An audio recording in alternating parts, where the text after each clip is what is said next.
వెలుతురు టీవీకి స్వాగతం. నేను సుమలత. చెరువులు కుంటలు ఆక్రమించి అక్రమ వెంచర్లు వేసి విక్రయించిన రియల్టర్లపై అడ్డగోలుగా అనుమతులు ఇచ్చిన అధికారులపై క్రిమినల్ కేసులు నమోదు చేయడంతో పాటు రియల్టర్ల ఆస్తులను జప్తు చేసి బాధిత కుటుంబాలకు న్యాయం చేయాలని BC political JAC chairman Rachala Yugandhar Goud ప్రభుత్వాన్ని కోరారు. శుక్రవారం వనపర్తి జిల్లా కేంద్రంలోని నల్ల చెరువు, మర్రికుంట చెరువు, తాళ్ల చెరువు పరిధిలోని FTL బఫర్ జోన్లలో గల నిర్మాణాలు పరిశీలించారు. ఈ సందర్భంగా మర్రికుంట చెరువు దగ్గర ఇల్లు నిర్మించుకున్న వారు అక్కడికి వచ్చిన రాచాలతో వారి బాధలను చెప్పుకున్నారు.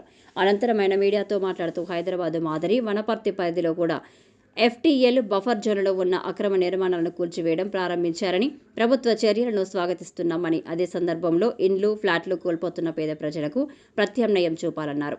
గత ప్రభుత్వంలో అక్రమంగా ఏర్పాటు చేసిన లేఅవుట్లకు అనుమతులు ఇచ్చిన అధికారులపై, వెంచర్లు వేసి ఫ్లాట్లు అమ్మిన రియాల్టర్లపై, ఈ ఆక్రమణలను వెనుక ఉండి నడిపించిన సూత్రధారులపై క్రిమినల్ కేసులు నమోదు చేయడంతో పాటు వారి ఆస్తులను జప్తు చేసి బాధిత కుటుంబాలకు న్యాయం చేసి ప్రభుత్వం అండగా ఉండాలని కోరారు. ఈ కార్యక్రమంలో బీసీ పొలిటికల్ జేఏసీ నాయకులు రాఘవేందర్ గౌడ్, అంజనీ యాదవ్, మహేందర్ నాయుడు, మ్యాదరి రాజు, శివగౌడ్ తదితరులు పాల్గొన్నారు.